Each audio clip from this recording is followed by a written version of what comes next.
गुजरात राज्यात गुन्हा दाखल झालेल्या आरोपीला अटक न करण्यासाठी 50,000ची लाच स्वीकारताना नवापूरचे पोलीस निरीक्षक ज्ञानेश्वर वारे यांना लाचलुचपत प्रतिबंधक विभागाच्या नाशिक येथील पथकाने बुधवारी दिनांक 24 रोजी रंगेहात पकडलं। दरम्यान पोलीस निरीक्षक ज्ञानेश्वर वारे यांच्या कामकाजावर नाराज असलेल्या नवापूरमधील नागरिकांनी नवापूर पोलीस स्टेशनच्या आवारात रात्रीच्या सुमारास एकत्र येत अधिकारी वारे यांच्या विरोधात घोषणाबाजी केली। ज्ञानेश्वर वारेंना लाचलुचपत प्रतिबंधक विभागाचे पथक वाहनातून नंदुरबारकडे रवाना होत असताना संतप्त नागरिकांनी पोलीस वाहनावर दगडफेक केली। पोलीस निरीक्षक वारेंच्या हुकुमशाहीतून नवापूर तालुका मुक्त झाल्याच्या घोषणा देत नागरिकांनी जल्लोष व्यक्त केला। पोलीस निरीक्षक वारे यांची कारकीर्द यापूर्वीही वादग्रस्त ठरली आहे। धुळे जिल्ह्यातील सोनगीर चाळीसगाव रोड व दोंडाईचा पोलीस ठाण्यात कार्यरत असताना दिनांक 1 एप्रिल रोजी दोंडाईचा शहरात तणाव निर्माण झाला होता।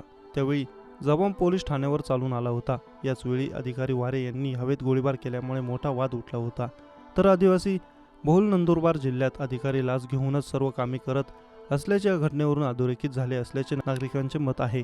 गुजरातमधील गुन्ह्यात असलेल्या संशयिताला अटक न करण्यासाठी संबंधितांकडून नवापूर पोलीस ठाण्यातील पोलीस निरीक्षक ज्ञानेश्वर वारे यांनी 1.5 लाख रुपयांची लाचेची मागणी केली होती। मात्र यापैकी 1 लाख रुपये ज्ञानेश्वर वारेंना मिळाले होते, परंतु उर्वरित बाकी असलेली रक्कम मिळण्यासाठी संबंधितांकडून ते मागणी करत होते।